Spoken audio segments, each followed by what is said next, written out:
Assalamualaikum. Jangan lupa like, comment, and subscribe. Bye. Assalamualaikum warahmatullahi wabarakatuh.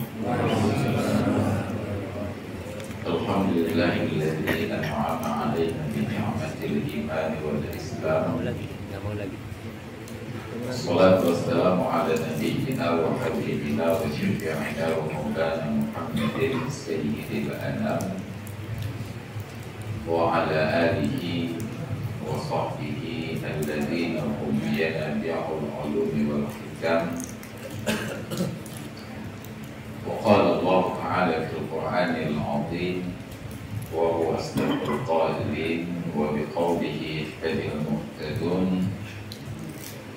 مثل الذين ينفقون أموالهم في سبيل الله كمثل حبة أنبتت 7 سنابل في كل سنبلة 100 حبة والله يضاعف من يشاء والله واسع عليم.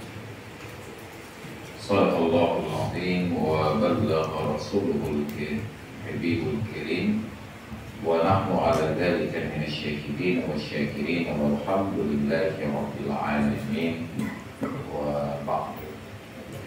Alhamdulillah, syukur kita ucapkan kehadirat Allah Subhanahu wa Ta'ala pada malam yang berbahagia ini dapat bertemu dan berhadir yang sepatutnya kegiatan kita di malam Senin yang lalu. Salawat beriring salam kita hadiahkan kepada junjungan alam Nabi kita Muhammad sallallahu alaihi wasallam, kepada keluarga dan sahabat-sahabat beliau sekalian, dan juga kepada guru-guru kita baik yang masih hidup ataupun yang sudah berpulang ke rahmatullah. Hadirin dan hadirat jemaah pengajian salat maghrib dan salat isya yang saya muliakan dan dirahmati Allah. Di dalam kehidupan kita ini ada banyak hal yang kita lupa bahwa keteraturannya sudah ada sejak dari azali. Lalu muncul rasa takut, kekhawatiran atas sesuatu yang tidak perlu. Maka di dalam berbagai riwayat hadis diceritakan tentang kebodohan sikap manusia tersebut pada saat mengkhawatirkan sesuatu yang sudah dijamin dan merasa aman pada perkara yang belum terdapat jaminannya. Dalam tahapan penciptaan manusia dikutip di dalam banyak kitab-kitab hadis, salah satunya di dalam kitab Matan Al-Arba'in An-Nawawiyah karya Imam An-Nawawi, disebut Al-Arba'in An-Nawawiyah. Nanti ada Al-Arba'in dalam bentuk yang lain untuk mengamalkan hadis Nabi yang menyatakan barang siapa yang menghafal ke atas umatku ini 40 hadis dalam perkara agama, maka dijamin oleh Allah Ta'ala untuk masuk ke dalam surga. Maka ada yang khusus memilih di bidang hakikat, nanti seperti Imam Al-Ghazali. Ada yang khusus memilih di bidang akhlak, nanti ada yang khusus memilih di bidang fikih. Imam Nawawi menggabungkan ketiganya, akidah, fikih, dan akhlak. Dalam proses penciptaan manusia berkembang perubahan janin di dalam rahim itu dengan tahapan 40 dalam hitungan hari. 40 hari yang pertama berbentuk nutfah, sperma. 40 hari yang kedua berbentuk alaqah. Alaqah ini sering diterjemahkan dengan arti yang keliru, dikatakan segumpal darah. Sangat tidak diterima oleh logika bagaimana nutfah sperma tiba-tiba langsung berkembang menjadi segumpal darah. satu kepalan darah itu. Sedangkan sperma ukurannya kecil dan sperma tersebut tidak semuanya menjadi kromosom yang masuk ke dalam indung telur. Jadi ditafsirkan oleh para ulama alaqah itu dari kata kerja dasar ain, lam, dan qaf. Alaqah, lengket, nempel ataupun bergantung. Maka oleh perkembangan ilmu pengetahuan, ketika ditemukan alat ultrasonografi, kita sering menyebutnya USG, untuk memantau ke dalam rahim, didapatilah gambarannya bahwa alaqah yang dimaksud itu ternyata perubahan janin dari sperma berbentuk darah yang menempel pada dinding rahim seperti menempelnya lintah pada kulit. Maka disebut alaqah. Jadi bukan segumpal darah, tapi yang melengket. Tapi karena sudah terbiasa kita ucapkan segumpal darah, itu namanya itu. Padahal segumpal itu bukan sedikit, banyak. 40 hari dalam bentuk demikian, lalu berubah menjadi mudghah, daging. Nanti dalam ayat yang lain bertambah menjadi tulang, semua pakai sauna, ibama lahman. Kemudian tulang itu kami tutupi dengan daging. Fa ansya'nahu khalqan jadida. Lalu kami ciptakan makhluk yang baru. 40 kali 3 120 hari dibagi 30 sama dengan 4 bulan. Maka 4 bulan di dalam bentuk rahim itu sudah diperintahkan oleh Allah seorang malaikat untuk meniupkan roh, ditiupkan roh, dan dituliskan tentang 4 perkara. Tentang kelahirannya, ajal, kapan lahir, kapan meninggal. Yang kedua tentang rizkinya. Yang ketiga tentang pekerjaannya. Yang kedua tentang pekerjaannya. Yang ketiga tentang rizkinya. Dan yang keempat tentang kesudahannya, husnul khatimah ataupun su'ul khatimah. Ini sudah tercatat. Lalu mulailah manusia meragukan catatan ini. Yang paling cepat diragukan itu adalah tentang rizkinya. Belakangan ini muncul gangguan yang lain tentang jadwal lahir dan meninggalnya. Makanya manusia sekarang sudah banyak yang merencanakan kelahiran detil pada ukuran tanggal, jam, sampai dengan menit dan detiknya. Maka saya ingat dulu pernah ada satu tanggal cantik, Pak. Tanggal 11 bulan 12 tahun 2013. Itu jam 9 lewat 10 menit, ada banyak sekali ibu-ibu hamil yang ingin melahirkan. Anak lagi pesan dokter boleh. Kenapa? Agar nanti di akte kelahiran anaknya tertulis data berderet seperti urutan Fibonacci dalam angka matematik. Telah lahir seorang bayi pada jam 9 lewat 10 menit pada tanggal 11 bulan 12 tahun 2013. Maka matuan dikurung itu sudah wabah lebar. Hanya untuk kebanggaan agar anaknya punya tanggal cantik. Jadi kalau kita ikuti aturan demikian, tentu nanti anak ini setelah besar dewasa bertanya ibunya, "Ada tanggal lahir dan maaf?" Maka dengan bangga ibunya menjawab, "Itulah anak, sengaja ibu pesan tanggal cantik untuk kelahiran ibu." Makanya anak yang berbakti dia akan balas ibunya. Kalau begitu mah nanti saya pesan tanggal cantik untuk mama meninggal. Hanya kayak ya. Lahir tanggal cantik, kalau bukan, dia meninggal tanggal cantik, maka mati dia kan. Pesan tanggal cantik untuk meninggal. Jadi sampai kelahiran itu pun kita bukan berencana boleh saja, memastikannya itu yang jadi masalah. Dulu anak saya yang nomor 4 ketika di USG, menurut saran dokter harus dioperasi, nggak boleh keluar lewat pintu, mesti lewat jendela. Kurang. Diprediksi rencana kami dengan dokter Teguh Puspa dijadwalkan persalinannya itu di hari Senin, hari kerja, karena harus operasi. Hari Senin itu tanggal 2 bulan Maret 2020. Tapi atas kehendak Allah, anak saya tidak menunggu jadwal tersebut. Sabtu pagi subuh, saya ingat hari itu sedang pengajian di Masjid Baru Taqwa di Batok, Sabtu yang ketiga. Masuk telepon berdering, tidak berbunyi karena mode silent. Setelah pengajian baru saya angkat, ternyata istri sudah dibawa ke rumah sakit Zainul Abidin dan akan masuk ruang operasi. Maka lahirlah anak saya tersebut di hari Sabtu tanggal 29 bulan Februari tahun 2020. Nyokap batu nang ulang tahun lah. Pokok lagi 2020 kan. Padahal kita merencanakan hari Senin tanggal 2. Perencanaan sah-sah saja, tetapi itu kan kehendak Allah Ta'ala. Maka terjadi sesuai kehendak Allah. Jadi sudah sampai pada derajat memastikan tanggal lahir. Padahal itu wilayah Allah Ta'ala.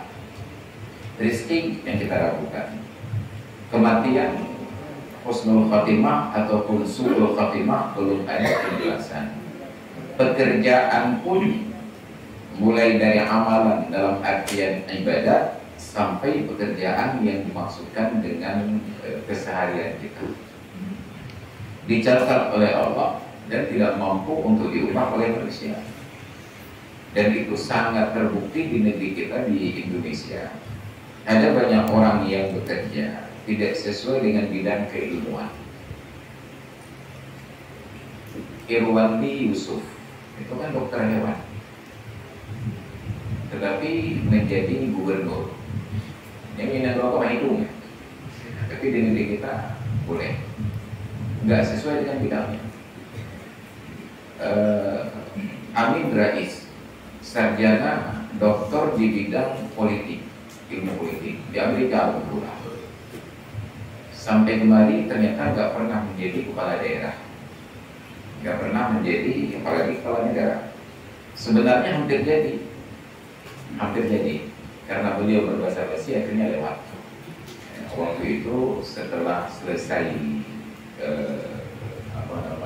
B.J. Habibie, duduk 4 orang tokoh bangsa, Gus Dur, Megawati, kemudian Amin Rais dengan Yusril kalau tidak salah, yang diamanahkan untuk menjadi kepala negara tersebut sebenarnya adalah Amin Rais. Cuma Amin Rais berpikir bahwa beliau juga ketua organisasi Muhammadiyah dan beliau tidak ingin kepemimpinan beliau itu tidak mendapatkan legalitas dari NU. Gus Dur tokoh NU. Maka dengan basa-basi Amin Rais tawarkan biarlah Gus Dur saja yang jadi presiden. Ini kesimpulannya ke Amin Rais. Jadi beliau berbahasa basi Gus Dur. Begitu ditawarkan ke Gus Dur, alhamdulillah. Amin Rais tawarkan ke Gus Dur bukan tanpa pertimbangan, karena secara teori ilmu pengetahuan aturan politik di Indonesia, Gus Dur dengan berbagai pertimbangan tidak mungkin jadi presiden. Kenapa? Syarat presiden itu sehat lahir dan batin. Sedangkan Gus Dur beliau tunanetra. Nah, bayangkan ketika SBY, Prabowo, Megawati dengan yang dari partai Wiranto mau jadi presiden, itu masuk rumah sakit pakai kimono, keluar masuk ruangan untuk periksa kesehatan. Bayangkan kalau Gus Dur diperiksa kesehatannya dari tempat parkir dan lewatnya. Tapi ketika Allah berkehendak seorang manusia menjadi presiden, ternyata penglihatan itu, kesehatan itu bisa lewat. 250 juta rakyat Indonesia lupa menyuruh Gus Dur periksa kesehatan kalau wajib presiden. Maka ketika Amin Rais menawarkan ke Gus Dur itu bukan tanpa pertimbangan. Beliau sudah sangat yakin beliau akan jadi presiden. Beliau tawarkan ke Gus Dur untuk basa-basi. Pokoknya saya datang kemari oleh Ustaz Bukhari ditawarkan, mudah-mudahan Kimo. Kalau saya paham, saya akan tolak karena kebahagiaan ini. Tetap tawaran itu kita balas dulu. Kita bertamu ke rumah kerabat, diajak makan siang, ya tapi dia boleh, dia tetap etikanya tolak dulu, karena itu bahan hidup. Kalau serius ditawarkan lagi, kita diajak untuk menginap, tawarannya basa-basi itu. Kamu udah minum udah, kalau untuk ulang hajat, kalau penting diulang lagi. Maka Amin Rais mencoba basa-basi, bagus dulu, dia justru mau ngahat tuh bagadam. Tapi udah bilang bagus dulu, alhamdulillah. Maka musibah Amin Rais. Ada dia ulang sejarah, ulang biar nyombe. Maka jadilah Gus Dur sebagai presiden. Ketawalah orang seluruh dunia tidak terkecuali dari Aceh. Oke, yang model Indonesia itu memang mudah itu presiden. Apa yang terjadi? Man ayyara akhahu ala aibin lam yamut hatta ya'malahu.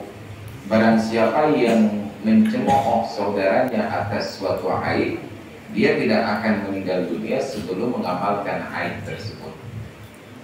Kita menertawakan negara Republik Indonesia karena Gus Dur yang tunanetra bisa jadi presiden. Apa yang terjadi? Terulanglah di Aceh. Bukan hanya tidak bisa melihat, bahkan sudah tidak hidup lagi. Sudah meninggal dunia, dilantik jadi pejabat oleh Abu Dr. Zaini. Nanti orang yang pelantikan pejabat adalah Menara Nampeturo di kantor gubernur. Salah seorang yang dilantik itu sudah meninggal setahun yang lalu. Untung beliau tidak hadir pada acara pelantikan. Yang menjaga mungkin orangnya nanti dia punya. Untungnya nanti ya. Maka terbuktilah bahwa untuk menjadi pejabat, jangankan ijazah dan sertifikat, bahkan nyawa pun tidak perlu. Kalau Allah berkehendak. Maka nanti Pak beliau yang sudah meninggal itu jadi pejabat. Menunggu mati jadi pejabat. Makanya yang oke menjadi pejabat orang lain aja. Makanya saya melantik diri sendiri untuk menjadi wali kota itu. Aja pejabat. Awalnya nih gede punya anak kata boleh. Ini kuasa Allah, kehendak Allah. Di dalam Al-Quran surat Al-Imran diabadikan. Qulillahumma malikal mulki tu'til mulka man tasha' wa tanzi'ul mulka mimman tasha' wa tu'azzu man tasha' wa tudhillu man tasha' biyadikal khairu innaka 'ala kulli syai'in qadir. Ayat ini dan ayat berikutnya diulang-ulang. Itu menjadi doa bagi orang-orang yang ingin menjadi pemimpin. Minimal jadi pemimpin dalam rumah tangga, sanggup mempengaruhi seorang perempuan untuk menjadi rakyatnya. Qulillahumma malikal mulki tu'til mulka man tasha'. Sampailah pada persoalan tentang meninggal, rezeki, lahir, pekerjaan, itu Allah sudah jamin. Tugas kita hanya bergerak saja, beraktivitas, maka nanti nasib akan berjalan.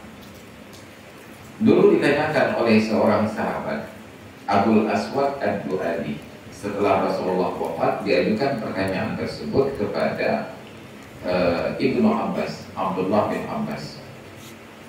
Wahai Abdullah bin Abbas, bukankah pekerjaan, kehidupan, kematian, dan nasib kita di dunia dan di akhirat nanti sudah ditakdirkan oleh Allah, sudah dicatat? Kata Ibnu Abbas, "Na'am." Maka bertanyalah Abul Aswad Ad-Du'ali, "Falima la nasrukul amala lima kutiba?" Kalau begitu, kenapa tidak kita biarkan amalan itu bekerja sesuai dengan skenario-nya saja? Gak perlu bekerja keras, gak perlu bersusah payah. Kita tinggal duduk-duduk saja. Orang yang ditakdirkan oleh Allah akan ke masjid untuk sholat berjamaah, cikijak gerobol. Orang yang ditakdirkan oleh Allah dapat rezeki, cibumpok. Kenapa tidak kita biarkan saja dan kita duduk santai saja di rumah? Apa jawaban Ibnu Abbas? Ajibtu mimma a'jabta minhu fasa'altu Rasulullah sallallahu alaihi wasallam. Dulu saya pun merasa aneh atas pertanyaan yang sama yang kau ajukan. Ketika Rasulullah masih hidup, sempat saya tanyakan, "Fakkan hana tatudiyu, biarlah nasib yang berjalan dan kita duduk saja." Apa jawaban Nabi? I'malu kullun muyassarun lima khuliqa lahu. Berbuatlah kalian, setiap orang itu akan dimudahkan oleh Allah untuk menjalani takdirnya. Setiap orang akan dimudahkan oleh Allah untuk menjalani takdirnya. Ini menjadi persoalan kita. Ada orang yang tidak sholat, tapi belum tentu dia ditakdirkan oleh Allah menjadi orang jahat. Pertanyaannya, nyamankah dia dengan tidak mengerjakan sholat? Mau dengan sembahyang, tetapi hatinya itu ada sesuatu yang tidak enak. Pertanyaan adanya sembahyang. Ada yang sudah sholat, tapi sholatnya sendiri di rumah, tidak menghadiri masjid untuk berjamaah. Pertanyaannya, apakah dia nyaman sholat di rumah ataukah ada rasa bersalah? Yang kita khawatirkan adalah ketika berbuat kemaksiatan dan hati kita menjadi nyaman, padahal kita tahu bahwa itu maksiat. Yang menyatakan nyaman dengan kemaksiatan menunjukkan bahwa dia sudah dimudahkan oleh Allah untuk menjalani kemaksiatan tersebut, dan jangan-jangan itulah nasibnya. Ada orang-orang yang melakukan kejahatan, kesalahan, tetapi dia tidak tahu bahwa itu salah. Dulu ada seorang kerabat saya, sepupu dari orang tua dari aku. Beliau ini bekerja sebagai seorang kepala di lembaganya, bagian security di sebuah tempat elit. Ketika beliau sakit, stroke, saya datang ke tempat beliau. Maka dengan sedikit ada rasa bangga terhadap masa lalu, beliau bercerita, sekarang memang Yahwa mentang gaji, tetapi hanya sekedar gaji pokok. Padahal dulu ketika masih ada jabatan, pokoknya adalah kamu nggak tekan surat. Beliau menyatakan dengan nada bangga, nah kamu nggak tekan surat, tekan surat, nah unjuk pensi kulibeng, nah yang jumuk kulibeng. Beliau menyampaikan itu dengan rasa bangga. Tapi karena posisi beliau sudah sakit, tidak mungkin lagi berpotensi dapat jabatan, maka saya tidak lagi menggugat kebanggaan beliau tentang masa lalu tersebut. Padahal kita ingin memberitahukan bahwa uang yang beliau terima karena tekan-tekan surat tersebut masuk dalam kategori publik, dan itu di dalam agama sudah 14 abad yang lalu oleh Rasulullah menyatakan haram. Datang seorang sahabat yang ditugaskan oleh Nabi untuk mengutip harta zakat, bagian dari yang ambil. Ditugaskan untuk sebuah kampung. Ketika sudah selesai menjalani tugasnya, menjalankan tugasnya, dia kembali ke Madinah, bertemu dengan Nabi. Dia katakan, ya Rasulullah, ini zakat dari keluarga fulan, ini dari keluarga fulan, ini dari keluarga fulan. Ketika sudah selesai semuanya, ada tersisa satu lagi di samping dia. Ditanya oleh Nabi, nyata waktu pada pria ini menjawab, ya Rasulullah, yang ini khusus mereka berikan untuk saya. Yang khusus dia. Marahlah Nabi. Kalau benar benda tersebut diberikan kepadamu untukmu, kenapa tidak engkau duduk manis saja di rumah ayah dan ibumu banyak ini? Kalau benar diberikan karena engkau dalam kapasitas dirimu, kenapa tidak duduk manis saja dan diantarkan ke rumahmu? Yakinlah, yang kamu dapatkan dari mereka itu karena jabatanmu sebagai seorang petugas zakat, maka diberikan. Maka Nabi katakan, setiap orang yang kami angkat untuk melakukan sebuah tugas, dan untuk tugas tersebut dia diberikan besaran upah, jasa, ujrah, maka kalau dia mengambil manfaat yang lain, pemberian dari pihak yang dia layani, itu adalah riswah, itu adalah haram. Yahwa saya ini tadi bangga, untuk tugas beliau sudah ada gaji pokok, untuk jabatan beliau sudah ada tunjangan. Tapi setiap ada orang yang ingin dapat selembar surat dengan tanda tangan beliau, nah beliau pengen, beliau sebut itu dengan rasa bangga. Menurut saya itulah salah satu penyebab kenapa di akhir hayat beliau yang gagah, udah gaya panjang kulit dada, tiba-tiba stroke. Kenapa? ada hak-hak orang lain di dalam hartanya yang diambil oleh Allah Ta'ala dengan cara yang tidak patut pula. Ini menjadi masalah. Maka dulu di zaman Imam Syafi'i masih hidup, ada seorang anak muda pekerja profesional, mungkin ukuran dari jauh, dengan penghasilan yang besar. Mungkin gajinya itu sekitar ukuran sekarang itu 15 dinar. 1 dinar itu 1,5 mayang. 15 dinar baru mayang. Oh enggak, ini juga lebih halal. Jadi 1,5 kali 5 22,5 mayang kali dahita mayang. Nah gaji 67 juta di Mongoto ini. 67 juta itu besar. Gaji presiden hanya turunan. Tapi gaji kepala BI lebih banyak. Luar biasanya kepala BI dilantik oleh presiden. Maka lebih dari kepala BI datang dari presiden. Kayaknya kena lebih kurang tu. Aku kiri ikut. Dia datang mengadu kepada banyak orang. Mungkin gak dulu kedai kopi. Saya heran, gaji saya besar 67.500.000 setiap bulan, tapi belum habis bulan, uang sudah habis. Oh ya Pak, saya dapati kisah nyata tersebut dari seorang kawan di situ. Sebelum tsunami, dia hanya orang kampung biasa yang dapat uang dari hasil menjaga toko kerabatnya, kedai atau toko. Duduk bekedai, di waktu malam dikasih uang, 5.000, waktu ribe menurut aku mudahan. Belakangan setelah terjadi tsunami, karena dia juga dulu aktif di GAM, maka diajaklah bergabung dalam BRR. Maka BRR ini profesional, yang profesional bidang kemungkinan. Naiklah gajinya itu tiba-tiba sudah di atas 15 juta rupiah. 15 juta gaji bersih, belum gaji-gaji yang lain. Kelihatan SPP dia. Tahun 2005 dia sudah menaik mobil Innova V. Gagal. Tapi dia bercerita, ketika suatu malam mendampingi saya menghadiri undangan sholat tarawih di daerah Lin, Cekadung. Kami duduk di warung kopi habis sholat tarawih, bercerita gitu. Saya merasa aneh. Dulu ketika kerja saya hanya jaga-jaga TGU dan diberikan uang salah kadar atas jasa saya tersebut. Setiap akhir bulan ada uang lebih yang saya tabung. Lebih.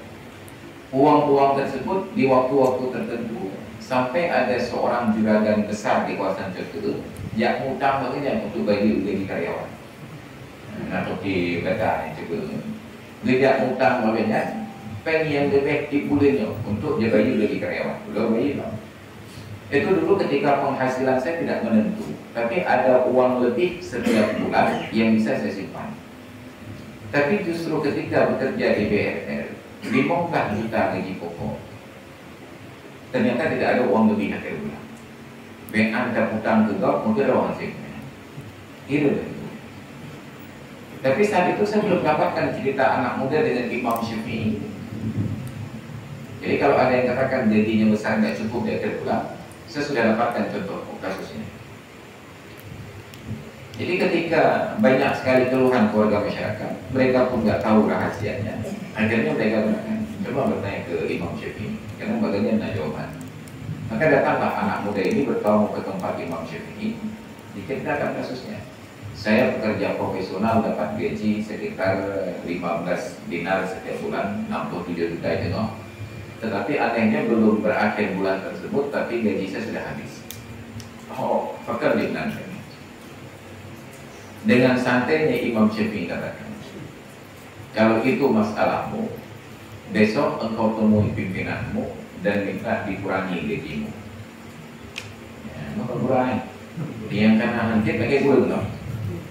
Tapi karena yang memberikan saran ini sekali berimam Syafi'i, tidak ada pilihan kecuali mematuhi.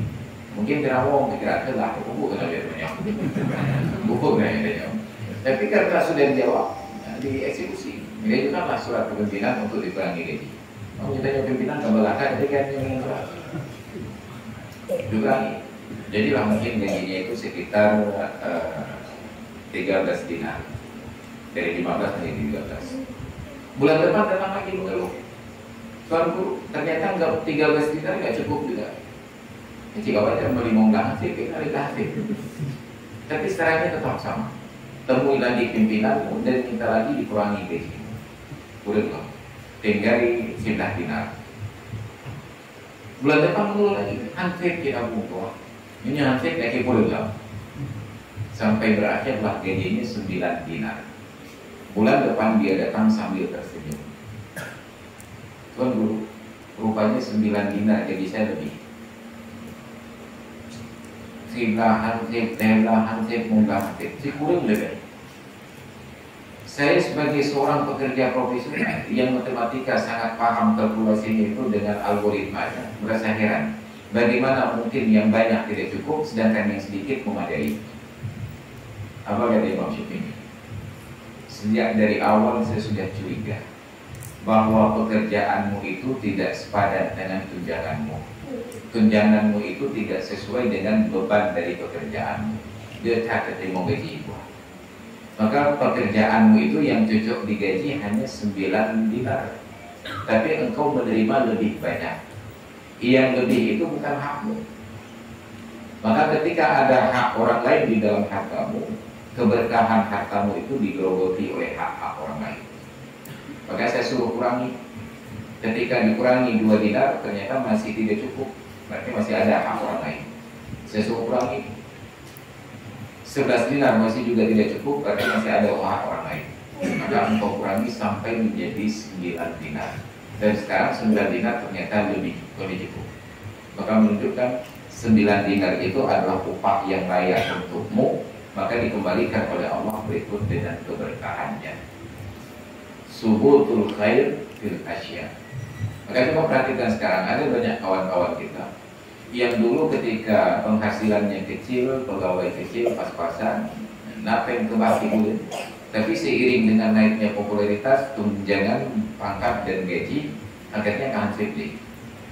Mungkin secara psikologi sekarang ada penjelasan, ada semacam penyakit yang namanya treadmill penanjingnya, ada berahli.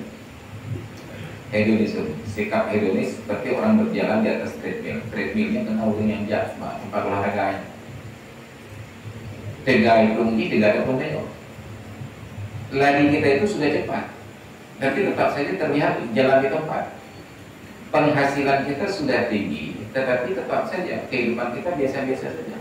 Padahal karena waktu gaji tempat JPP kamu tukar. Beratkan waktu mantan gaji 5 juta sebulan, JPP ini di penyerap. Tapi gaji kamu juga, jadi JPP kau batal. Mayu JPP batal penyerap kau beda, karena yung sa om lain. Sebab yung JPP dia karena yung sa kau kan. Ini kalau pada kamu gaji, JPP kau boleh. Bayangkan saya tinggal di Cengkeung tapi ngopi di Lekari. Yang pun yung tabokah kopi lebih mahal itu juripe tabokah. Itu belum termasuk nanti ongkos. Saya naik mobil dari Cengkeung ke Lekari 9 kilo, pulang 9 kilo. Jak habis liter, 2 liter. Liter pertama 12 liter, 2 liter, 25 liter. Tambah kopi 3 liter dengan kue 2 kerat 1 liter. Letruk 5 liter untuk beli kopi. Kali dia turun, inapkan dari pulau terlebih. Bayangkan treadmill hedonisme, sikap hidup yang rata. Berarti kita yang dah, aja dah bayangkan kan. Mana karena kayak gaji aja dah yang dah, malah orang pay motor. Motornya tak cocok, cuma karena itu di motor baru, ikut Islam kalau itu kan, itu kamu jangan. Jadi tetap jalannya di tempat di lokasi. Maka perhatikanlah orang-orang yang sukses dalam kekayaannya. Ada sesuatu yang tidak berubah dalam hidup mereka. Gaya hidup. Yang penanji yamu. Yang menjadi apa? Mau picu nih Pak. Tidak terlihat seperti orang kaya. Padahal kalau belum mau, banknya digugau. Anak apa hati itu kayak itu bagi kawan. Lumben kamu belum, aku belum bukan. Ini lumben ya. Tapi tidak ada yang berubah dari beliau. Tetap kehidupannya sederhana. Maka kita kagum ada orang-orang yang ketika kehidupannya sukses tidak mengubah kapasitas dirinya. Gejak pakai duri tetap berlaku dulu. Menurut cerita kawan-kawan, almarhum Toki Seifan Nur itu gejak pakai duri yang pun tidak boleh berlaku dulu. Padahal berkiranya dia umat dia, maka kita kalau almarhum. Cuma kita nggak ada berlaku. Tidak berubah sikap hidup hanya karena pertambahan harta kekayaan. Ini contoh sederhana. Maka sudah dijawab oleh Imam Syafi'i bahwa ada nilai keberkahan yang hilang. Nah sekarang ketika kita kalkulasi dalam hidup, ada banyak pegawai yang orang lain yang belum jadi pegawai pontang-panting minta cara minta people dengan cara melewat. Tapi saya menemukan banyak kasus pegawai-pegawai yang bertemu dengan saya menceritakan kehidupan yang bermasalah. Ada kala dalam kapasitas pribadi saya, ada yang datang saat itu karena saya sedang bertugas sebagai rohaniawan di P2 TP2A, Pusat Pelayanan Terpadu Perlindungan Perempuan dan Anak. Ribut suami istri, ketika memediasi mereka untuk bisa damai, saya tanya ke suami pekerjaannya apa, kehidupannya bagaimana, istrinya bagaimana. Ada banyak orang-orang yang sudah jadi pegawai ini yang bermasalah dalam hidup. Salah satu penyebabnya dulu sebelum COVID, karena rezeki yang tidak sesuai. Salah satunya yang saya dapat di kasus seorang pegawai, saya nggak ingat lagi wajah, nggak ingat nama, nggak ingat. Jadi beda ingat karena bukan kalau dong. Beliau ribut dengan istri, gugatan dari istrinya. Suaminya ini beli satu unit mobil, tapi mobil itu nggak pernah sekalipun dipakai untuk mengajak istri jalan-jalan. Kalau jalan dengan istri tetap naik sepeda motor, baru naik mobil kalau jalan dengan kawan-kawan. Ini ada rumah. Ya, dan motor cukup bawa sudah tembak. Itu cerita istri. Lalu saya temui beliau, saya tanya, saya salah pertanyaan ini. Bahkan promo atau baik untuk apa cerita beliau? Saya ini pegawai kecil, gaji kecil, tapi ingin punya mobil. Sanggup beli mobil, tetapi tidak sanggup isi bahan bakar. Ada minyak Honda, minyak motor boleh tidak? Minyak Honda tadi dia 50 kilo ya, dari motor 50 kilo 5 liter ya. Maka dengan gaji saya sulit untuk mengisi bahan bakar. Ketika kawan-kawan mengajak ada kegiatan, kegiatan, tank, motornya. Kita mau untuk minyak motor tidak motor. Yang penting motor itu memang minyak sampai motor. Nah, ini apa perkara dari elektron itu juga beda. Jadi dalam pekerjaan. Orang hobi bawa mobil tapi bekerja di kantor. Harusnya yang hobi bawa mobil itu mendaftar untuk menjadi sopir saja. Hanya motor agak mogok. Masa apa lebih? Mana daftar misalnya. Ada yang hobi-hobi demikian, bekerja sesuai dengan bidangnya. Maka terlihatlah ada banyak kasus ternyata pegawai itu masalahnya di keberkahan. Apa berkahnya? Pegawai itu orang-orang yang sudah dibeli waktunya oleh pemerintah dari jam 8 pagi sampai dengan jam 5 sore. Dibayarkan gaji dan tunjangan sesuai dengan jam tersebut. Sementara dalam kehidupan tetap saja kita di Aceh ini ada jadwal nongkrong di warung kopi pada jam kerja. Dan mau absen ini, akhirnya dia bilang duduk di kopi. Andai kata sehari 1 jam kita nongkrong di warung kopi, maka dalam sepekan itu ada 5 jam kali 4, 20 jam dalam sebulan hanya ada mau kerja. Tapi yang 20 jam itu tetap dibayar oleh pemerintah. Masalahnya, pemerintah tidak punya mekanisme pengembalian gaji. Pegawai yang sudah diberikan tunjangan gaji, ketika dia jujur, Pak Presiden, saya memang bekerja digaji, tetapi bulan ini 20 jam saya tidak masuk kerja. Maka saya akan kembalikan gaji yang 20 jam tersebut. Yang ulang. Tidak ada mekanisme pengembalian ini. Maka untuk kondisi itulah kita ditawarkan oleh agama sesuatu yang bukan hak kita, keluarkan dari konsumsi kita. Kalau duit, berikan kepada orang-orang yang membutuhkan. Tapi bedanya na 20 jam kata tentu. Dengan gaji pokok 5 juta sebulan, 5 juta artinya 8 jam sehari kali 5 hari sepekan kali 30 hari, maka 3 juta dibagi jumlah tersebut. Jadi kan hilang. Kira belum juga dia akan yuk. Sebulan itu 12. Oh 2 lah mau. 5, 8, 7 jam. 7 jam. 7 kali 5 kali put. Sedetok 40 jam. Gaji dari kita. Dan kita bagi sedetok 40.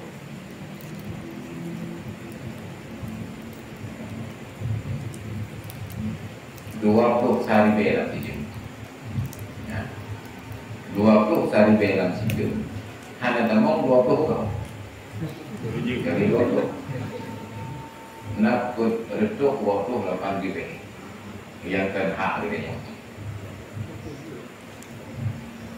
Berretuk 28 ribu kan hak ribunya. Yang mana pak? Kembalikan ke komunitas. Ya apa benar apa? Itu nyo berretuk 28 ribu kan hak ribunya. Coba dan alhamdulillah. Hanya nak baju berapa pegawai mana? Yang berdarah wewe itu. Saya terima gaji kita punya dokumen. Ini bukan dikembalikan ke bendahara. Ada tempat-tempat yang membutuhkan. Ada kala individu, ada kala lembaga. Maka ketika ketemu dengan kerabat-kerabat yang miskin yang membutuhkan, ini sudah disebutkan. Tidak diberikan dalam nominal yang menutupi hajat itu.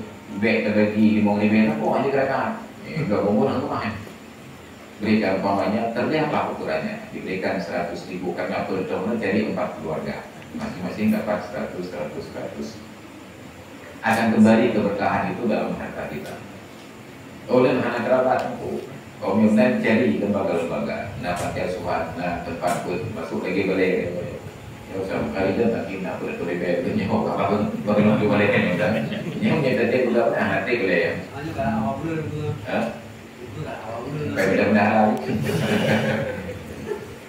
Ini konsep tentang keberkahan. Maka Rasulullah menyatakan, dawu maradakum bis sadaqah, hasinu amwalakum bis zakah. Yang pertama, pelihara harta kalian itu dengan menunaikan zakatnya. Nanti sampai ada hadis Nabi yang menyatakan, ma talifa malu abdin fi barlin wala fi bahrin illa biman az-zakah.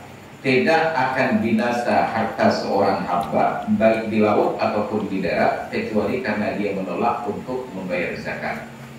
Hadis ini Nabi sampaikan terkait cerita seorang sahabat bahwa ada kawannya yang pedagang, harta yang di darat dia berbisnis dirampok oleh penyamun, harta yang di laut dirompak oleh bajak laut. Menyahana merompok bajak laut, merompok bakat raya, tungging. Maka mendengar cerita tentang saudara yang kaya ini, Nabi bertanya, adakah dia bayar zakat hartanya? Tidak ya Rasulullah. Maka berkata Nabi, ma talifa malu abdin fi barrin wala fi bahrin illa biman az-zakat. Tidak akan binasa harta seorang hamba baik di laut ataupun di darat kecuali karena dia menolak untuk membayar zakat. Ada banyak harta yang tidak kita zakat karena kita masih berpegang kepada pedoman zakat yang awal itu hanya pedagang, petani, peternak, orang yang kebahpen, orang yang kebahmut dengan harta temuan. Kita lupa bahwa Allah tidak merinci zakat itu diambil dari jenis apa saja. Allah menyatakan, khudz min amwalihim shadaqatan tutahhiruhum wa tuzakkihim biha wa shalli 'alaihim inna shalataka sakanun lahum. Ambil dari harta mereka itu zakat. Allah menyebutnya sedekah untuk mensucikan harta mereka dan membersihkan jiwa mereka. Di dalam hadis Nabi menyebutkan, innamaz zakatu ala dhahril aghniyah. Zakat itu hanya dipundakkan di atas orang-orang yang kaya. Tidak disebutkan sumber kekayaannya dari mana. Saya kekaya, wajib zakat. Dulu di masa Rasulullah, kekayaan itu dari salah satu 6 pekerjaan tadi. Ada kala pedagang, ada kala petani, ada kala peternak, ada kala penanji kenal orang yang kebak pengen dan perak, ada kala nanti orang yang mendapatkan harta dari tanaman jahiliyah. Itu seperti situs arkeologi sekarang. Dari jahiliyah, Hanafi lagi merompok tumbuh di kampung Pandi. Yang merompok tumbuh di kampung Pandi tidak sah disebut sebagai rikas harta temuan. Karena itu harta orang Islam, itu pemiliknya orang Islam, ada ahli warisnya. Kalau tidak ditemukan ahli waris, dikembalikan kepada Baitul Mal. Dia cerita ulu-ulunya kalian kuburan jahiliyah. Kenapa kuburan jahiliyah? Karena di dalam tradisi jahiliyah, animisme dan kepercayaan yang lain, bangsawan dan penyembah berhala, mereka itu punya keyakinan bahwa untuk lewat gerbang akhirat menuju surga, mereka itu harus bayar sogok ke malaikat. Maka setiap orang-orang kaya di dalam kuburannya itu dilengkapi dengan perhiasan yang sangat banyak untuk sogok mereka. Yang mulai dari budaya Mesir kuno sampai dengan Cina kuno. Tetap kuburan bangsawan mereka itu dipenuhi dengan berbagai jenis perhiasan yang mahal-mahal. Seiring waktu, kerajaan itu berpindah sehingga tinggal rongsokan begitu saja. Datanglah orang-orang untuk mencari harta karun. Oke, benar harta karun. Karun tuh di Mesir ini. Nya di penjara tak kurek-kurek dan merokok harta karun je. Banyak kejak karun tu. Dia pegang harta karun karena dulu kekayaan karun itu sudah berbentuk barang jadi. Istananya, emas bangunannya berikut dengan semua aksesoris perhiasan. Terjadi likuifaksi, ya lebomong. Maka kalau ketemu barang di dalam tanah yang sudah jadi, api lainnya ataupun blok menor dari bentuk perhiasan-perhiasan dulu itu sah disebut harta karun. Tapi kalau berbentuk emas, biji emas itu bukan harta karun, itu memang harta tambang. Ini barang yang tutup kata dia. Mereka masukkan di dalam kereta, berpindahlah kekuasaan. Lalu datang karena sebab-sebab tertentu terjadi banjir, tergerus tanah ataupun nanti terjadi gempa, bergeser tanah, dibit kuburan-kuburannya. Ditemukanlah harta di dalamnya. Harta ini zakatnya 20%. 20%. Sedangkan yang kampung Pandinya tahun Islam dikembalikan ke Baitul Mal. Tapi karena kita ada undang-undang, tanah, air dan kekayaan yang terkandung di dalamnya dikuasai oleh negara dan dimanfaatkan sebesar-besarnya untuk kepentingan kejaman. Kalau dia merokok ini itu nyerah aja. Kalau ini dia merokok adabnya tak berbahagia. Coba kau ni buah. Itu lebih. Maka orang yang punya harta bisa akses. Nyamuk yang di Papua Freeport. Itu perusahaan terjadi. Dibayar untuk negara dan dipersen hanya 3% untuk negara. Cuma karena pemimpin-pemimpin di negeri ini orang-orang pandai di bidang bisnis, ketika sudah habis kontrak Freeport, ikut panjang loh. Padahal ini tahanannya, ikut panjang loh. Berarti merasa hamdi karena itu 2 kali pemimpinnya. Berarti kalau begitu, ini persoalan bagi kita. Maka seharusnya barang-barang yang temuan tersebut zakatnya 20%. Jadi di masa Rasulullah dulu orang hanya kaya dari 5 sumber tadi, perdagangan, ru'ina urukat kaya. Maka pintu kekayaan yang paling besar itu lewat jalur perdagangan. Menjadi pegawai mengharap kaya mungkin kecuali kita buka pegawai. Kita potensi lain kenapa? Yang kedua, pertanian. Dulu pertanian mendatangkan kekayaan, tapi sekarang kita nggak ada pertanian. Yang ada buruh tani. Kita belum masuk ke agribisnis. Maka yang ada buruh tani, membawa kemutok, tulak tung tinggal ten. Jadi 2 hek baju. Kemudian peternakan, kita nggak ada peternakan.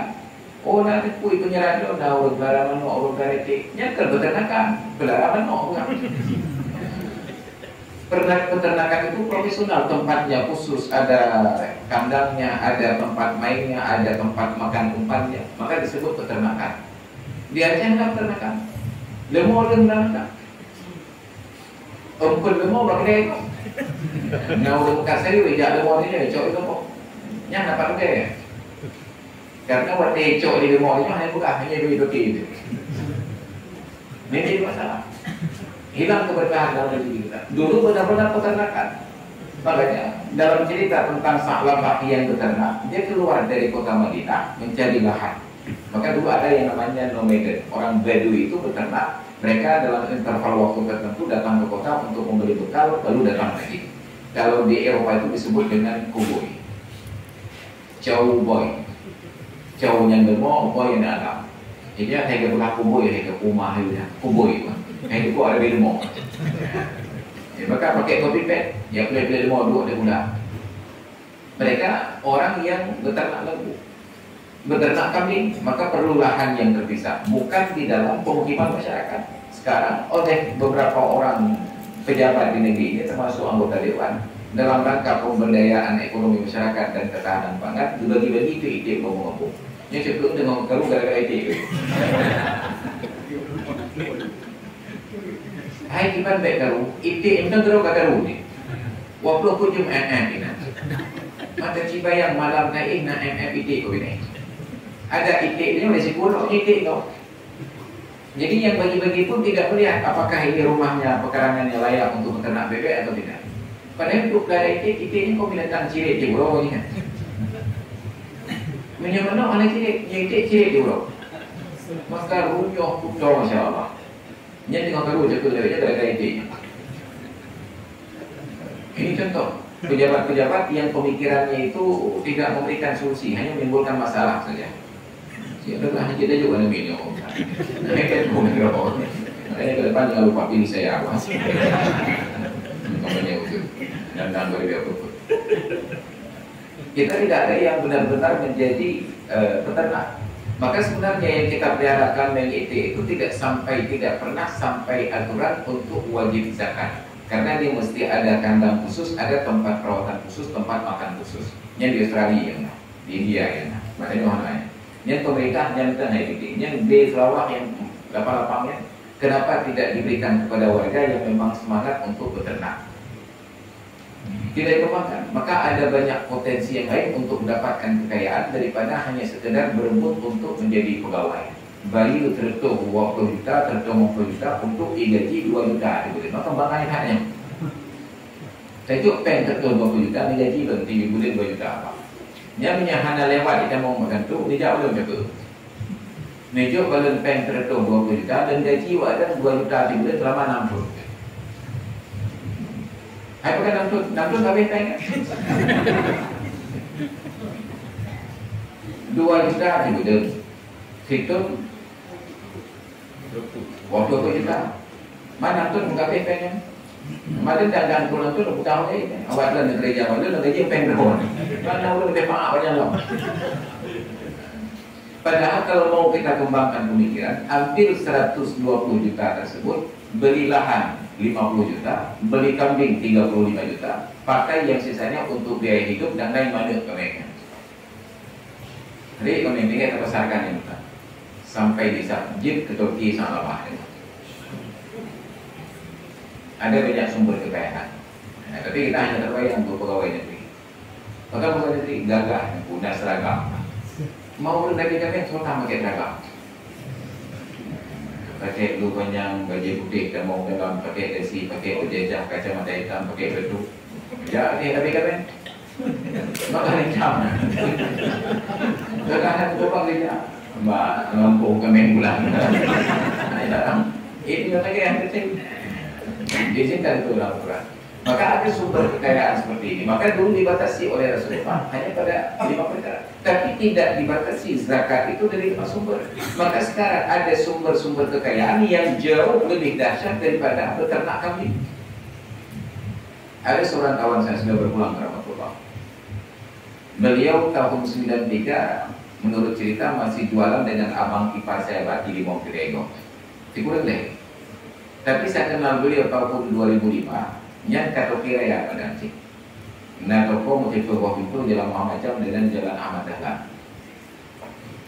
Di kampung di daerah Benun di sini ada toko bawah itu dan beliau punya sarang burung. Yang tice kerja gerau yang gerau. Setiap bulan dikirim sarang burung tersebut panen kirim ke Medan.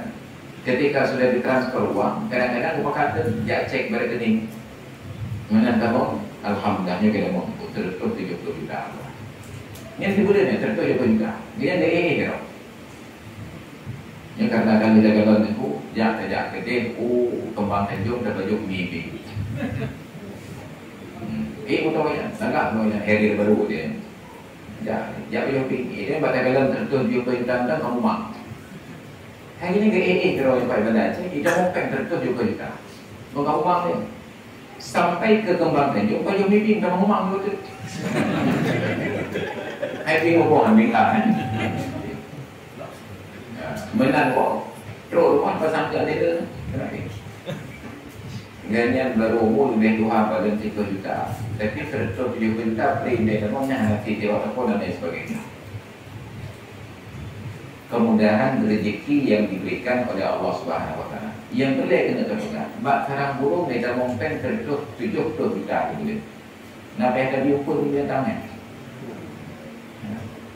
Tapi hanya ikut kata tu. Tidak ada zakat sarang burung. Yang ada zakat urang sarang kambing. Peluk nak kambing ni tak apa-apa yang nak kambing ke Kadang kata dalam situ tidak kambing. Nya sarang burung 170 juta tibulan. Kali itu berapa M?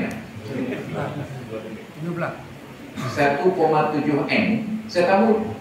Hana kenong dekat. Nya bak Bandung abu katanya hana mau dekat. Mak ida cendera kami lah.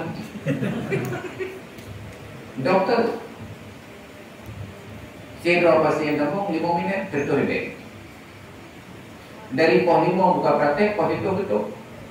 Nah, lepas berapa pasien kamu kali tertutup dek. Lepas malam. Lepas berapa? Kurang 2 juta hari boleh.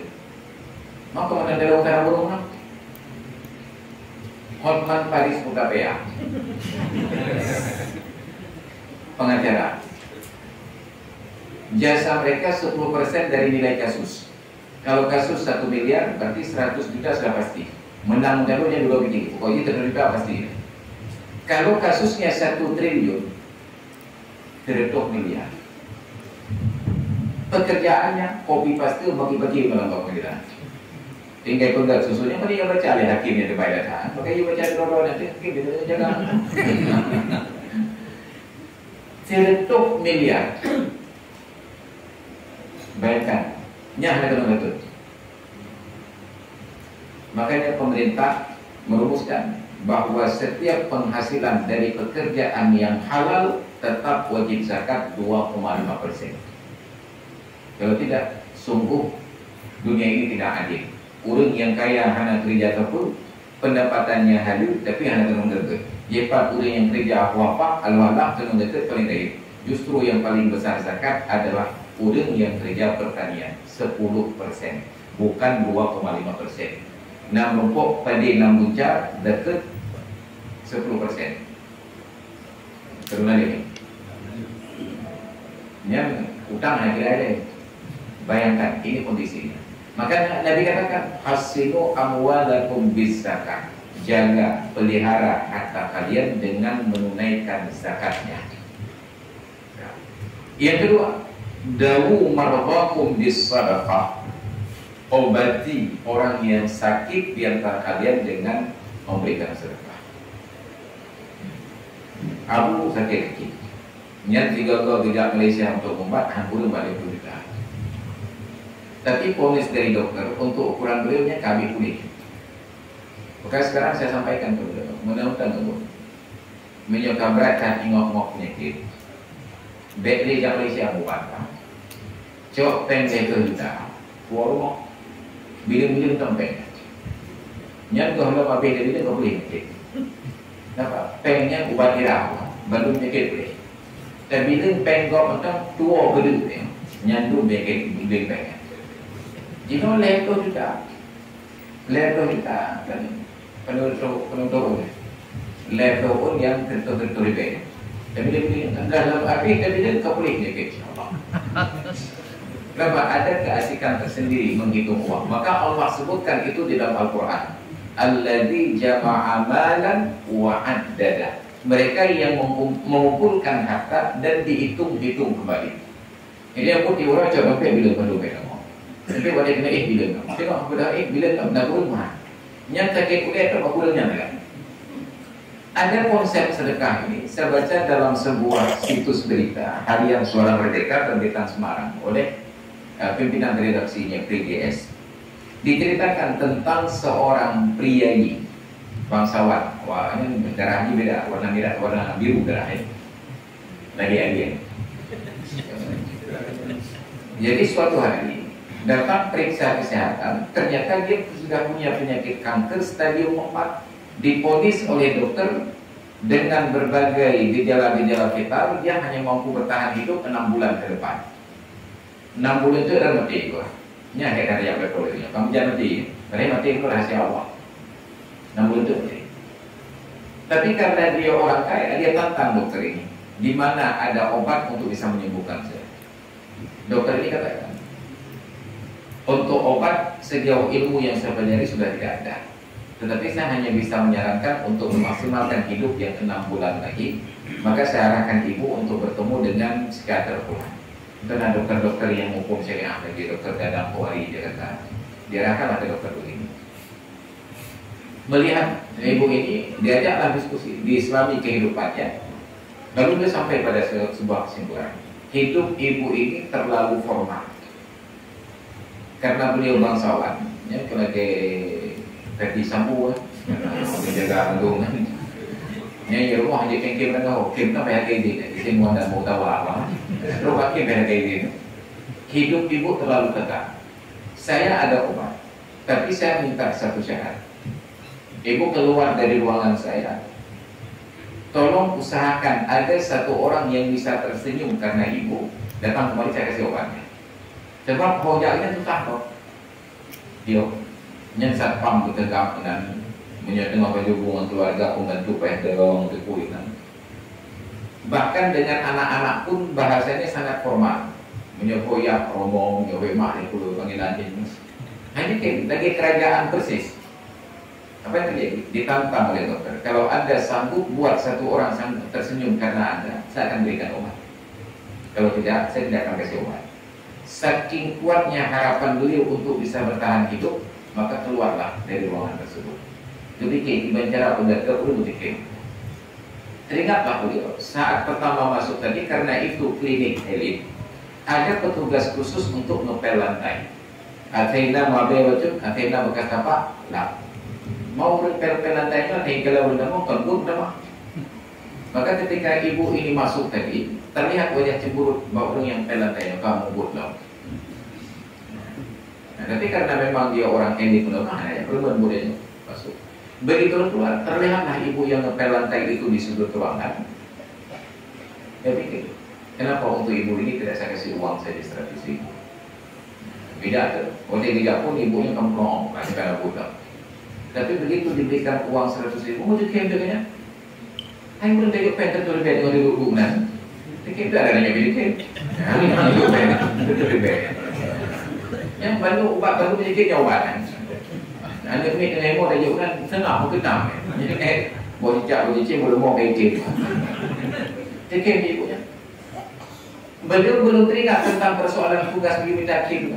Maka dia tunjuk pen tiket ibunya belum langkah keluar. Baru sampai di pintu mobil baru teringat tiket ibunya mana. Tugas saya membuat satu orang tersenyum. Baru akan diberikan obat untuk bagaimana menikmati hidup. Maka dia kembali tutup mobil, kembali ke dalam ruangan, ibunya nonton dekem, betul kan? Betul ada dok. Masuk ruangan dia lapor, dok, saya sudah berhasil membuat satu orang tersenyum. Jadi apa yang anda lakukan? Tadi waktu keluar, ketemu ibu-ibu di luar tukang kebersihan yang cemberut waktu melihat saya masuk. Tadi saya kasih uang 100.000, dia tersenyum. Oke, dok, itulah obat Anda. Nanti pulang ke rumah, siapapun yang Anda temui kasih uang. Kalau dikirim mahal. Jadi gua ada rumah. Ke satpam dia buat itu. Satpam yang saya kata yang kau pikiran gedong dalam. Jadi kan kirim lah satpam. Eta mau rumah dia orang itu kan dikirim lah. Merokok betul dan bukan dikirim lah. Semua orang menjadi tertawa sepanjang hari. Waktu orang yang penyogo kan tidak untuk dikirim gigi kan. Mungkin belum. Jadi melihat mereka tertawa. Berubah lagi pemikiran beliau. Yuk kita makan sama-sama. Tetap dengan rasa sungkan mereka duduk, akhirnya makan sama-sama. dan terciptalah suasana kem-kem di pulau. Kalau jauh dan detiknya begitu kan, tapi dia tak mati pergi lah, begitu kan. Beliau hanya ingin menikmati ketawa tersebut, senyum bahagia. Semua orang menyapa beliau, sudah ramah. Daripada kan yoyo, sudah menyapa dengan ramah, Bu, dan menambah bahasa aja.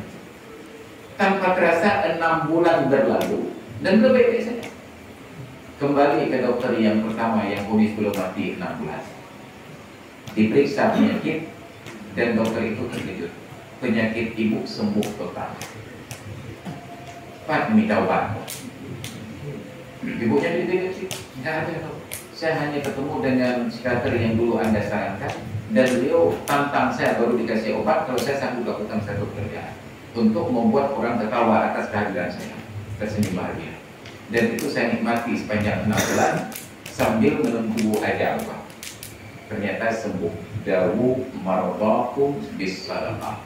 Obati orang yang sakit di antara kalian dengan sedekah.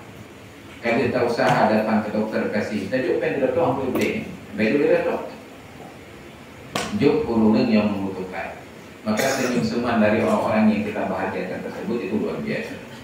Maka ini yang kita lupakan selama ini.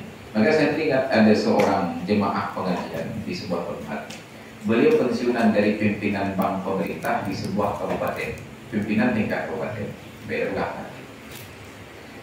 Setelah sebelum tsunami, ketika terjadi darurat sipil, beliau bercerita, bulan pertama saya dapat gaji Pak Ustaz.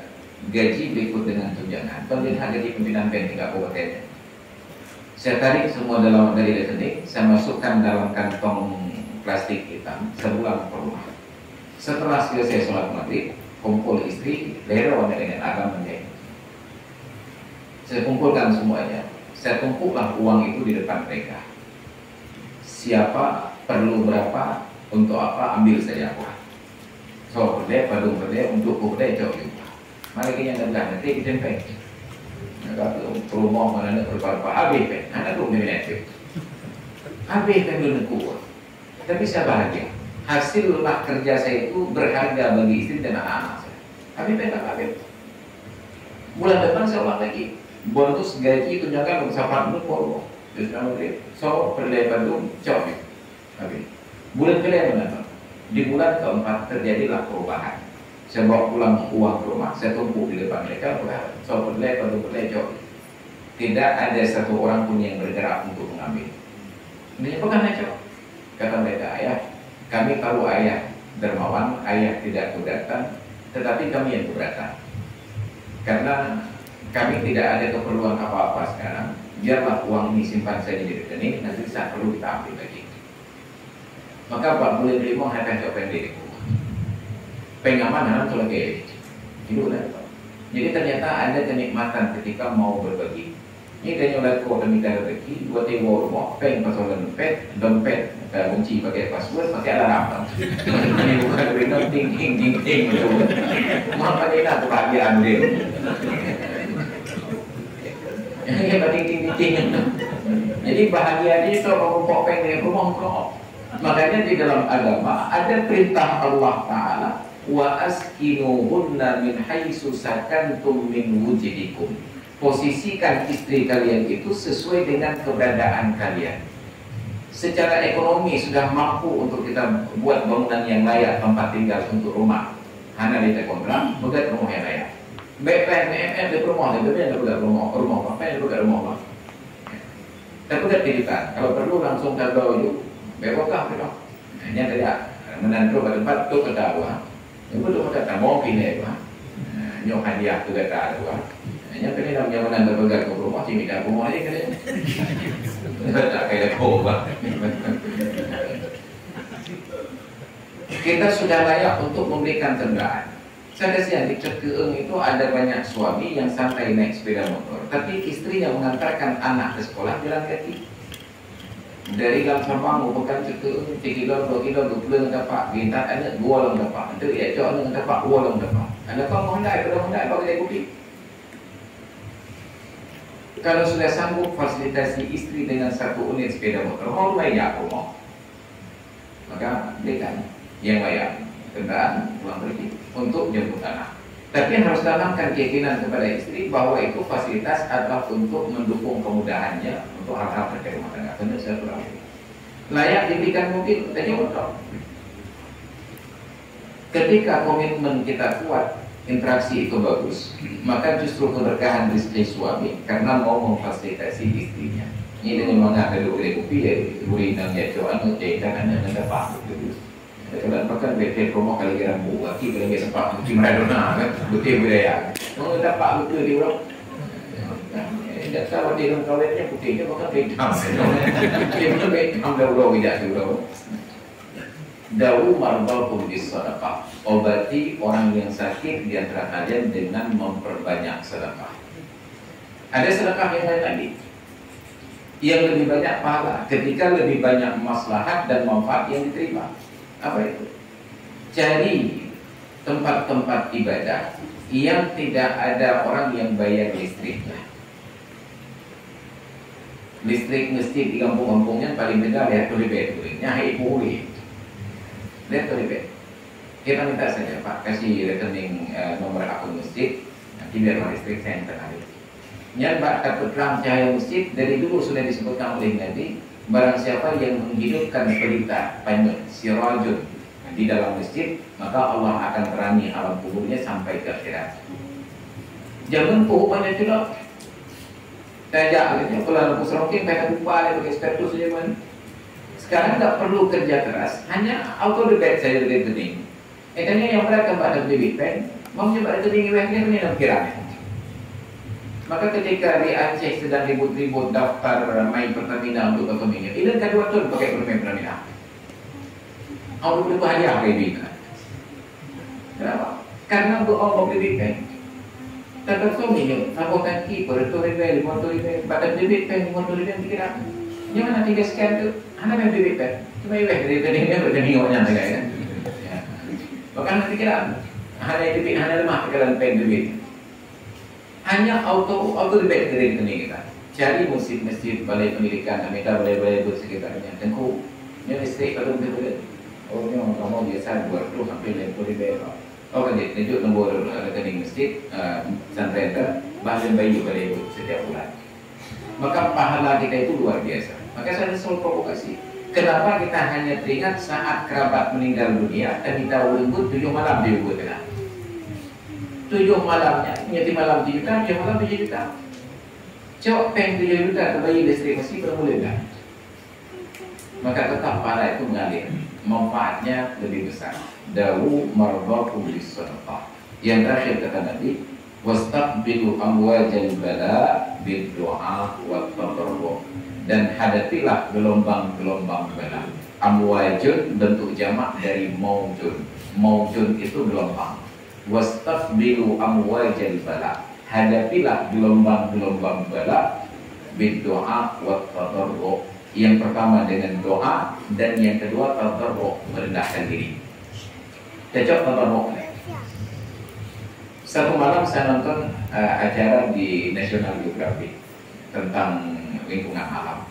Ada peneliti satwa dengan rombongan timnya masuk ke dalam sebuah hutan di Afrika. Sedang duduk istirahat di sebuah tempat di dalam hutan. Ketika sedang duduk, tiba-tiba datanglah satu rombongan gorila, satu keluarga gorila. Kamu kata ini promo ada ya. Yang paling besar, yang agamnya gedung ikut profesornya. Jadi profesor itu terpasang nih, yang wireless yang baca. Maka profesornya gedung nonton untuk kue. Yang gorila budaya ikut. Sambil duduk tetap dengan sikap tenang, profesor itu bernarasi, kan terekam dalam videonya. Bila nanti kalian hadapi kasus seperti ini di dalam hutan, maka langkah yang pertama, jangan pernah tenadahkan kepala kalian. Karena itu dianggap sikap menantang. Tetap tundukkan karena kita dianggap menyerah. Coba limong ini buatnya berlalu dalam ketegangan. Ini kedua keluarga gorila. Ini peh-peh dua aku habis. Kan? Lebih mungkin melanjutkanlah perjalanan gorila ini. Nya yang agamnya hidup, yang gayanya pun. IP mulai profesor tidak. Ikut oleh doa.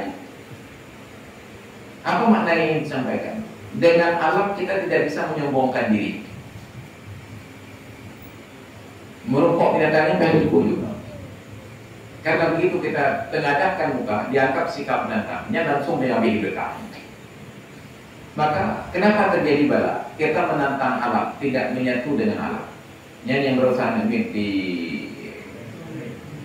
yang minum beliau baik beraya. Yang itu gara-gara menantang alam. Apa menantang alam? Katakanlah cuaca tengah hujan, lebat di hulu. Kita nggak pernah tahu suasana air di atas. Ini namanya MBU. Betapa banyak video-video di YouTube, di media sosial berkeluh tentang kasus banjir mendadak pada Banten. Kita nggak pernah belajar dari alam. Yang dinasi di gempa, banjir itu rela jalan.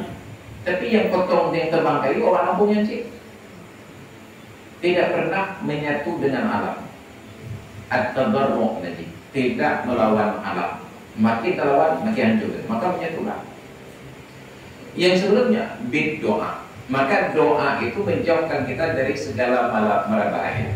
Nah doa, nah sedekah. Saya ketemu kawan-kawan yang ketika setiap kali perjalanan diawali dengan sedekah. Dulu saat terminal bus masih di Setui, nya tetap kalau berangkat bus, idang dongnya penuh penumpang, nah urang lagi dekat. Urang lagi dekat itu baca doa. Walaupun doa ada kata bilang Rabbana atina fid dunya hasanah wa fil akhirati hasanah wa qina adzabannar. Dari itu tentu ikut.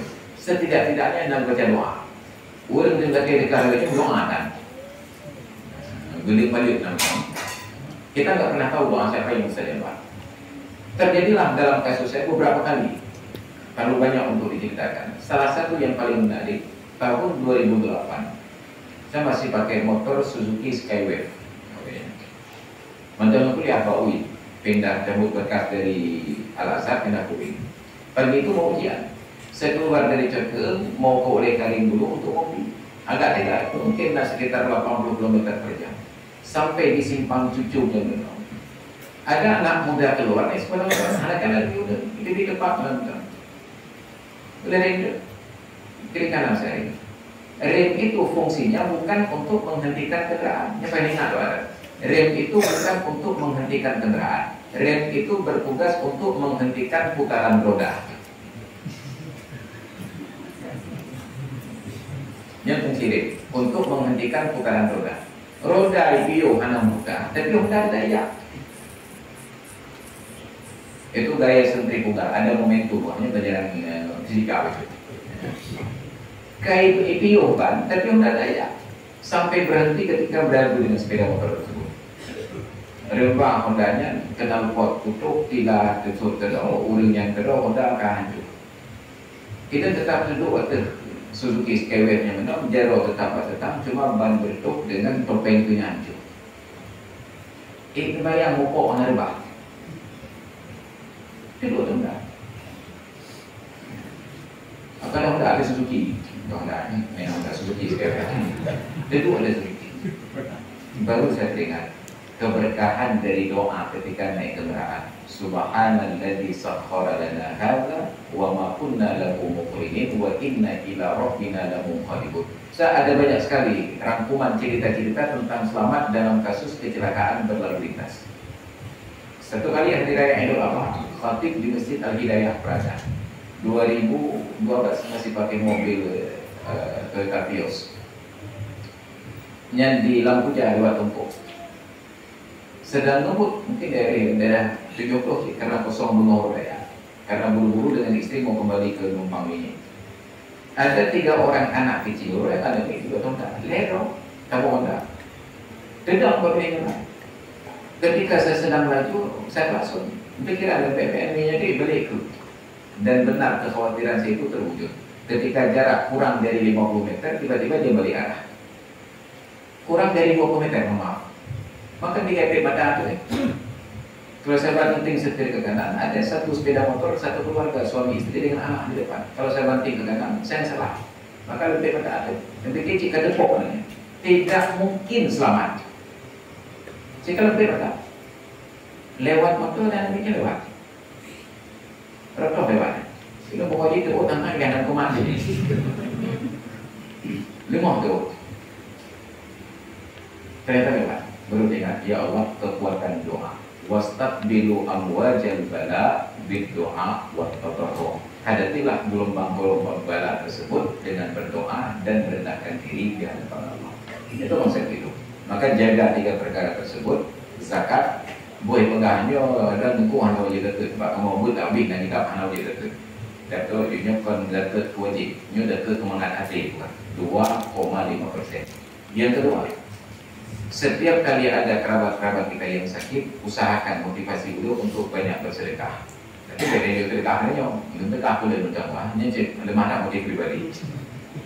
Yang praktek begini ada satu orang kerabat sepupu dari ibu, beliau tinggal di Medan dekat penjara Tanjung Pusta. Profesi beliau main akrobat, ada tim akrobatnya. Beliau kaya dari keluarga kamu. Ketika beliau sakit suatu kali, Abu ajak saya untuk jenguk beliau ke Medan. Jadi karena banyak jadwal pengajian, saya minta maaf saja, titip salam ke beliau. Berangkatlah Abu. Waktu pulang Abu cerita bahwa kerabat kita itu waktu kita jenguk beliau sakit, bukan kita yang kasih uang ke beliau, beliau yang kasih uang kepada orang yang menjenguk. Ya, kalau yang tahu-tahu kan yang merokok tidak ada apa-apa. Kayaknya sakit, tapi orang yang tahu yang dia pengen tidak apa. Oh, mati dah hobi. Dia kan jadi dia tahu yang merokok pengen. Dia kalau tidak jauh mungkin pikiran pengen hidup pengen. Nyo yang sakit hidup pengen yang tahu dia. Kenapa? Mengamalkan konsep tadi bahwa obatilah orang yang sakit di antaramu dengan bersedekah. Lalu sambutlah dan hadapilah gelombang-gelombang bala dengan memperbanyak sedekah dan merendahkan diri. Ini kan sedang populer viral di media sosial. Ada sebuah pasar yang terbakar kecuali satu buah rumah makan. Konon rumah makan itu sering memberikan sedekah kepada jemaah-jemaah sholat subuh. Silakan sarapan pagi gratis. Yang pekan Bandung tutup, tapi kedai yang tampungan tutup. Itu sedang viral di media sosial. Hadapilah gelombang-gelombang bala dengan berdoa dan merendahkan diri di hadapan Allah Subhanahu wa taala. Baik hadirin sekalian yang dirahmati Allah. Demikian pengantar kajian kita di malam ini, kita adakan sampai di sini. Ini pernah sisinya juga. Karena di kalau kita tinggal jahitnya pun yang beda dengan demikian kajian kita. Wallahu a'lam bishawab wa ilaihi marji'un wal ma'ab.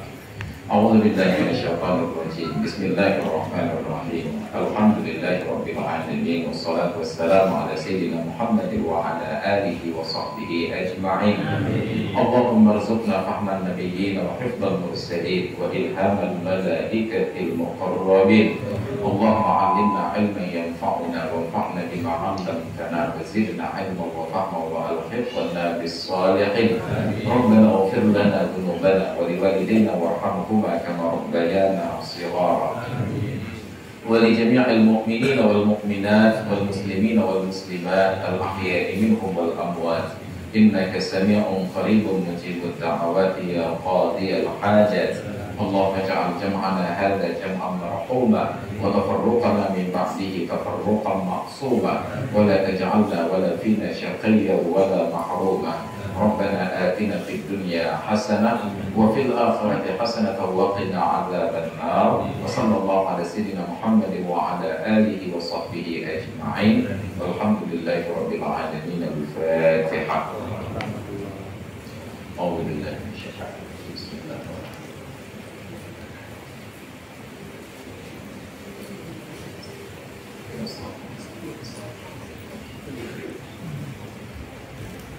Amin ya rabbal alamin. Hadana Allah wa iyyakum ajma'in. Assalamualaikum